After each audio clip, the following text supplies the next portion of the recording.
want to buy a vehicle, I want to buy a house, I want to buy something expensive, what do? You go to a bank, right? Or you go to a financial institution and say, hey, Mr. Bank, I want to borrow some money. You put down collateral. They give you an interest rate and say, hey, they hold your material collateral, give you the money, and you do what you want to do. However, there are other people on the sidelines that have that money and can give it to you, but they don't have a process for it. Right? So, if we're able to figure out a mechanism to be able to get from people, institutions, or foundations, we're going to have choices besides the bank. And those choices are going to bring down the cost of borrowing.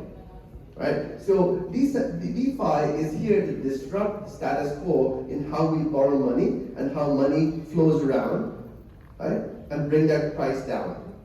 How many of you would like to participate and do something about it? Just a few handful? All of us. Fantastic. So how many of you are prepared to do, to learn more about it and figure out how we can disrupt the way money is transferred? How many of you are willing to say, hey, I want to be part of a change and get away from banking institutions, be the only lender? Right. So what are you going to do about it? Learn more. So this is not just about Binance. Binance is just one such platform, right? Decentralized finance is available as part of a decentralized world and decentralized economy, right? Web3 is such an economy. You can do things like create play-to-earn games. That's a different mechanism to do it, right? You can create institutions. You can create lending. You can create borrowing. It takes away the institution out of it. You can lend to people across the globe. People across the globe can lend to you, and you can conduct transactions, right? Without a financial institution in between. Taking away the middleman is not just taking away contracts. Contracts will still be there, right? You own that obligation back, right? And you can set those parameters in writing smart contracts. What this means is you can be creative in creating new instruments and products and participate in the global economy and participate in the global change. Like Hamza just mentioned a little while ago, that we're ranking number 6 in utilization. We could be number 1 in creating a unique value proposition for how the world does business and finance. It's not just as a consumer. We need to be leaders in innovation, and we need to be leaders in being able to do that. Now let's look at it a slightly different way. Today we borrow and lend and through institutions using a non-Islamic principle. We're doing interest. Why can't we be learning about finance? Why can't we create protocols to support Islamic financing methodologies? Right? We have the 5th largest population on this planet here, and we can create code. Nobody else is going to write code for us. We're writing code for others. Why can't we write code to support Islamic financing? Right? So we need to be able to think about how do we solve our own problems before we solve somebody else's. We're coders to the world, but we're not coders to our own. Right? We have a large population and we have a large economy and people who have certain belief systems. We can bring these people into that financial inclusion. We can help them because nobody else is going to do that. We have to be self-sufficient. Right? And we can create these tools, we can create these DeFi protocols to support Islamic principles as well. And we could be the consumers of it as well. The others will start doing it. The others will start consuming. And if you look at London, London wants to be the financial district for Islamic lending. Why? Because there's a huge opportunity. Right? Islamic financing and financing methodologies, they don't understand it, but some of them want to be able to use it. How many of you want to make a change that way?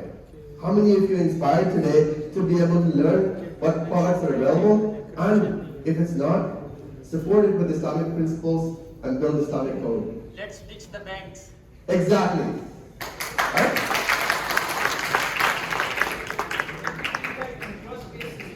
I'm sorry? Typically that interest-based system. So there is something called Lariba Finance, right? We need to be able to write those protocols, and we understand those protocols more than the non-Muslims, right? We can write those protocols, make it available, and guess what? Adoption will prove that there is a market for that. You got it, right? So similarly, what I want to do is I want to inspire all of you guys. I'm not going to tell you what it is. I want you guys to look it up. I want you guys to learn more and come back. Perhaps the next meetup, we will have some solutions from this group. Yes? Any questions?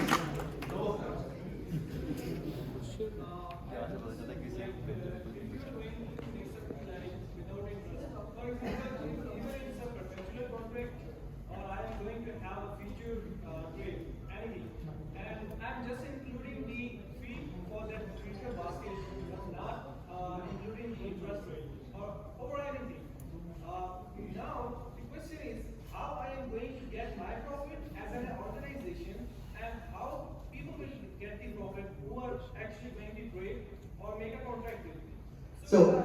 In Islamic principle, that was the just a question, because I don't actually get the idea of replacing interest with another fee that is also recurring, but that won't make any sense for me. Got it. So, good question, right? Islam allows you to be able to charge a fee, right? And what you can do is you can have a matrix. If you borrow anywhere from $0 to $100, the fee is $10. If you borrow, $10, $100 to $500, there's an additional $5 fee, or incremental this one. You create that matrix, and you create a contract, right, that executes that matrix. So if you borrowed $500, you would have to pay the first $10 and an additional $5 for every $100 that you borrowed.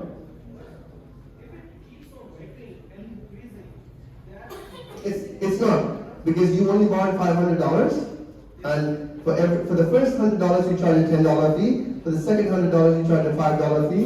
Any additional you're charging $5 each. So I'm going to make that fixed. Yes, you have to make it fixed. And also that is no time match. You can set a time frame to it as well. But if there is a time, and if I'm going to increase it, it's going to be the same cost like interest. No, because it's fixed. It's a contract. Simple, like in New Bank, it actually started when they started the concept of lending, the USDT and other coins. So actually, the whole point was that if you are going away from the interest, what is the actual mechanism of Islamic way that the profit in this kind? So Islam prohibits usury, which is interest over interest, right? However, the fee that you charge was a fee, and that's flat. The contract says I'm going to borrow $1,000, and I'm going to return it within a 30-day period, and I'm going to pay you a fee of $100, right? So you're going to get your fee back and your funds back. Okay? Anybody else?